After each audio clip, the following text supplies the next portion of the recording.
We are now looking at nutrition. Wow, I think it's everyone's favorite. When we look at nutrition, basically we are looking at what we feed on.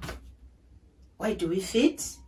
We need food. Even plants, they need food to grow, making new cells, repairing damaged tissues.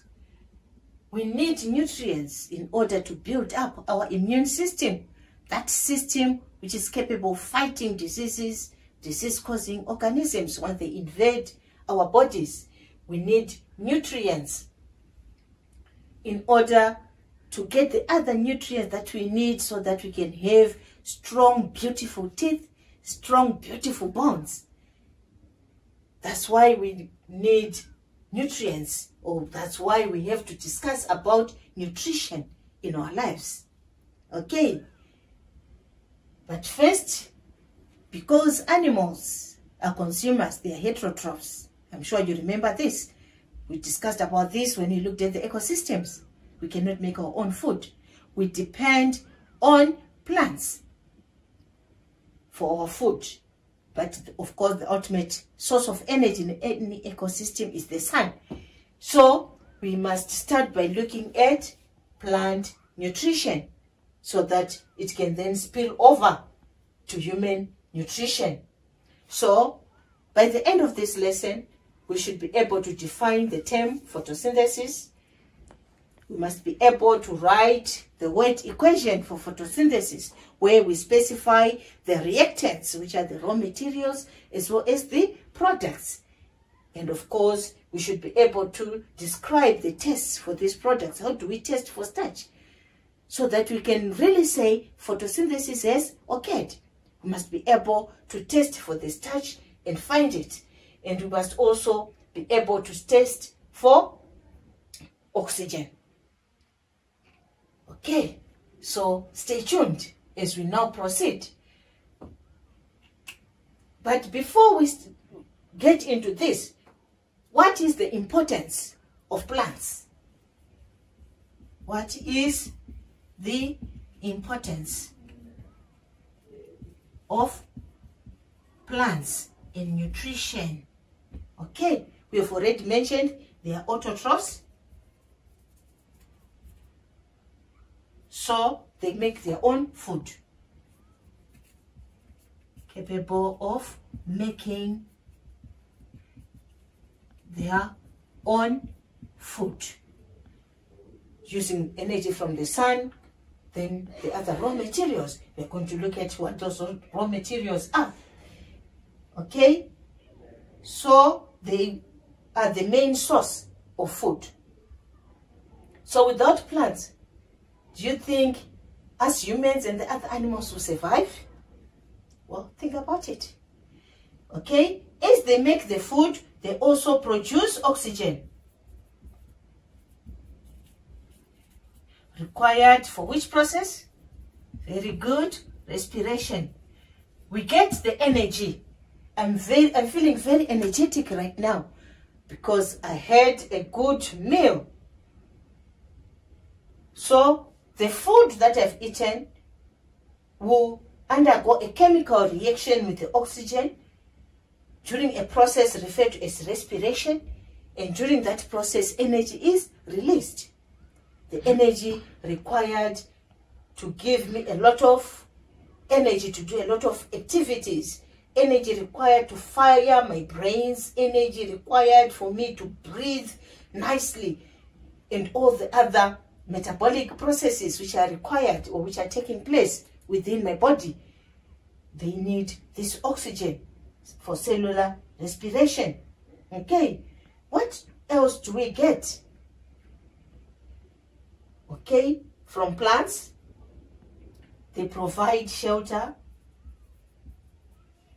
On a hot day, you are tired when you sit under a tree. Wow, the beautiful shade.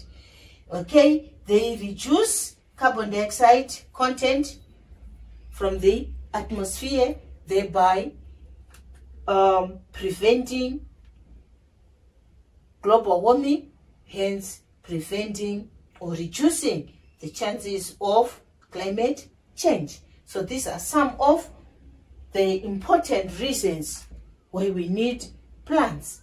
And I'm going to look at this first one. So let's now move on to photosynthesis.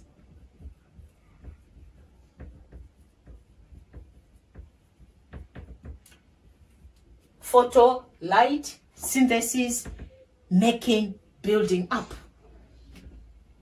Okay, so plants are capable of building up food molecules using energy from the sun. What do they need in order for this process to occur? So let's look at the raw materials which are required. Raw materials required for the process of photosynthesis. They will require carbon dioxide, chemical formula CO2. Where do plants get the carbon dioxide from? They'll get the carbon dioxide from the atmosphere. Okay, so the carbon dioxide will diffuse into the plant leaves through the opening on the leaves of the plants, which are called the stomata. Okay, so that's how the carbon dioxide will enter into the plants. Diffusion through the stomata. Okay, and then they also need water. Chemical formula H2O. So where do they get the water from? The plants will get the water from the soil. So they are going to use their roots and the root hairs. Remember the specialized cells? And these will absorb the water from the soil. And then this water will then get into the plant. It will then move through the plant by a process of osmosis as well as diffusion until it gets to the leaves. Okay, and it will move through the vascular bundles, the xylem vessels.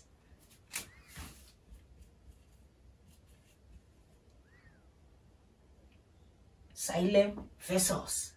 Okay, so these are the vessels which are going to transport water from the roots up to the leaves, where it is going now to be used. Okay, what are the conditions? What are the conditions which are necessary for this process to occur? Okay, we need chlorophyll, which we said is the green pigment on the leaves. And chlorophyll is very important in that it absorbs or it traps sunlight. And the sunlight is the energy source. So the other condition is sunlight, which provides solar energy. Okay, so the energy from the sun is going to be used to split the water molecules. So the water molecules is going to be split into hydrogen and oxygen. You have a split into hydrogen plus oxygen. The oxygen atoms will combine. O plus O will combine to give O2, which is the oxygen gas. And the oxygen gas will diffuse out of the leaves into the atmosphere. Okay, and then the hydrogen atoms are going to combine. So this first reaction, which we may refer to as photolysis, breaking down using energy from the sun or using light energy. This takes place during a light phase in the process of photosynthesis. Okay, and it can only occur in the presence of sunlight. Then in the dark, the hydrogen released will then go and combine with carbon dioxide. The hydrogen will combine with carbon dioxide to form our glucose. Okay, which are the products. So what are the products of photosynthesis? So our products are now going to be glucose and oxygen. Products glucose plus oxygen. Okay, and the glucose molecules, once they are formed, they are going to be converted into starch, which is the storage form. So what we can detect in these leaves will be the starch as the main product. That's the reason why in other equations we can say the products are carbohydrates plus oxygen. So using the raw materials, the conditions, and our products, we can now write the word equation for photosynthesis. We can also define the term photosynthesis. Autotrophs capable of making their own food. So how can we now define photosynthesis? Photosynthesis is a process whereby green plants make their own food using carbon dioxide and water in the presence of sunlight, which is absorbed by the chlorophyll. Okay, it is a process where green plants make their own food using carbon dioxide and water in the presence of sunlight, which is absorbed by the chlorophyll. So basically, that is what photosynthesis is. So the word equation for photosynthesis is carbon dioxide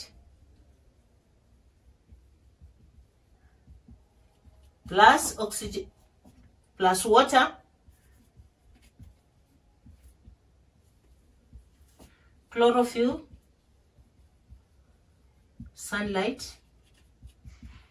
It doesn't matter which you put as the denominator or numerator. You can start with sunlight over chlorophyll, then we produce carbohydrates plus oxygen. So this is the word equation for photosynthesis. Okay, so last but not least, how can we truly know that carbon dioxide, so carbohydrates have been formed, oxygen have been formed? The carbohydrate form which we can test is a starch. So let's start by starch test. Testing for starch.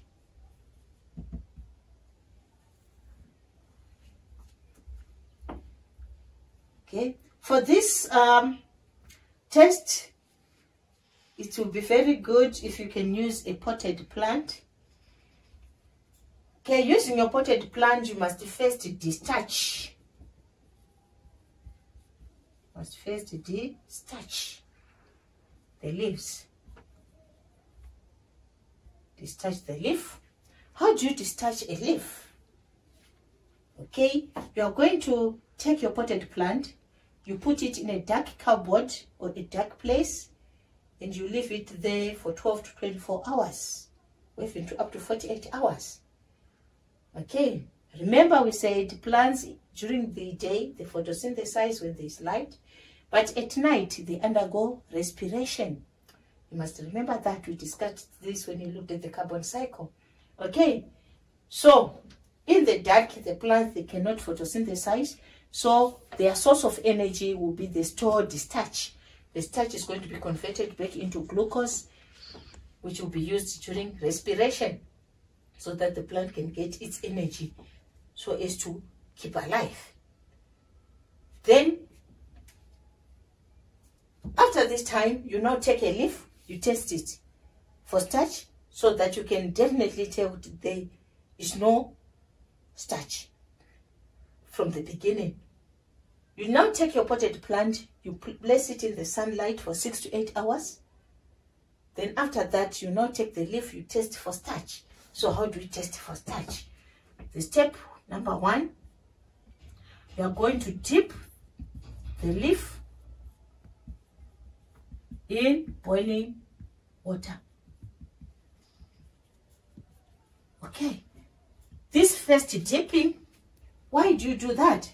We want to stop all chemical reactions which are taking place inside the leaf. And we can stop all the chemical reactions if we can destroy or kill the enzymes, a process which is referred to as denaturing. denature the enzymes.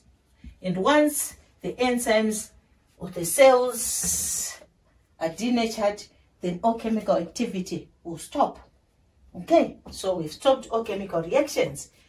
Then the second stage, we must remove the chlorophyll so that we can make our observations a bit clearer. How do we remove the chlorophyll? We're going to boil the leaf in alcohol in a water bath. We boil the leaf in alcohol in a water bath. This process is used to remove the chlorophyll.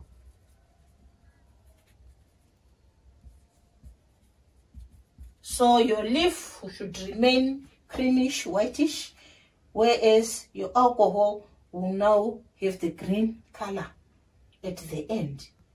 But there is a main safety precaution which must be taken during this stage.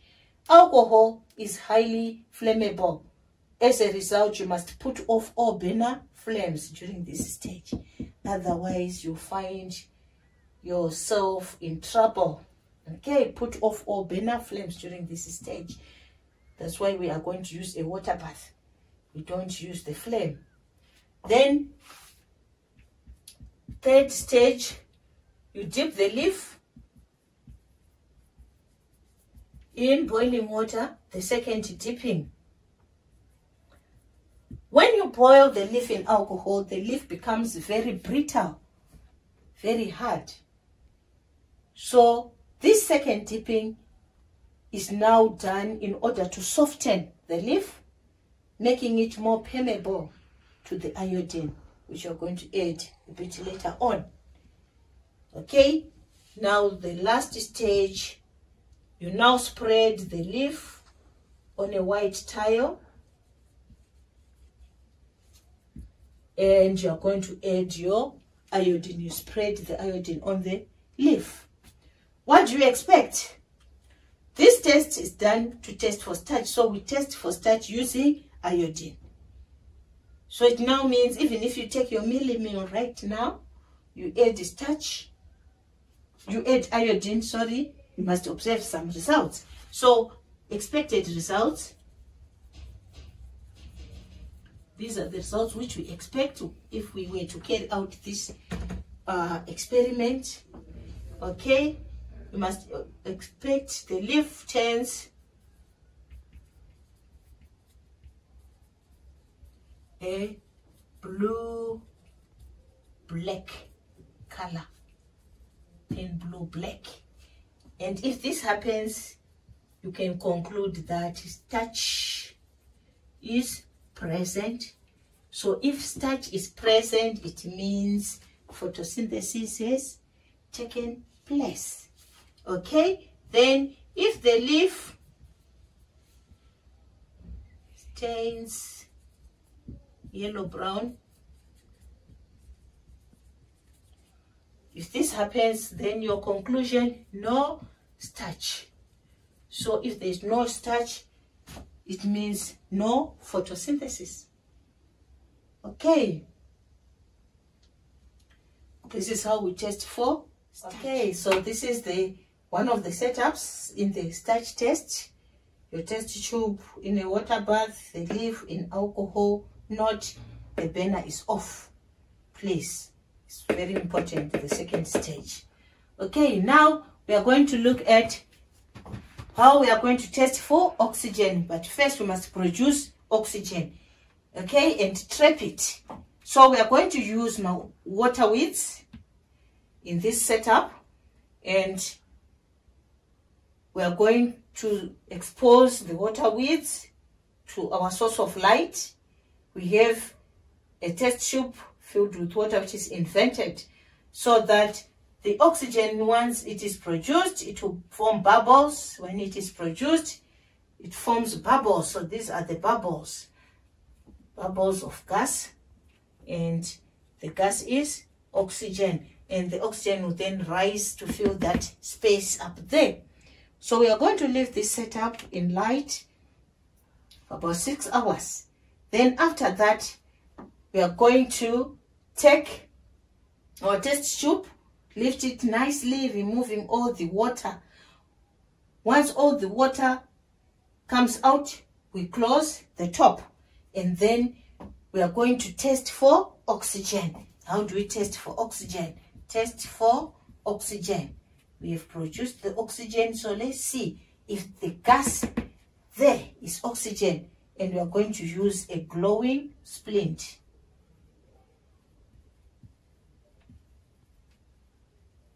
We are going to dip a glowing splint into the gas.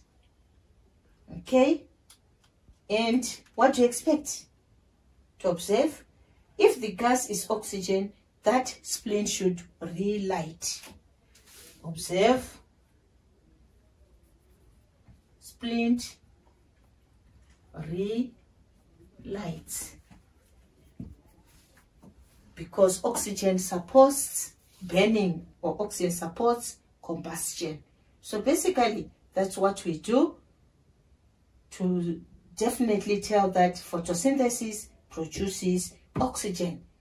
So we produce the oxygen during that setup, and then we test the oxygen using a glowing splint. And if the splint relights, then it means photosynthesis had taken place, because we said the products of photosynthesis are carbohydrates, which we tested in the form of starch, plus oxygen. Okay, so for today we'll end here.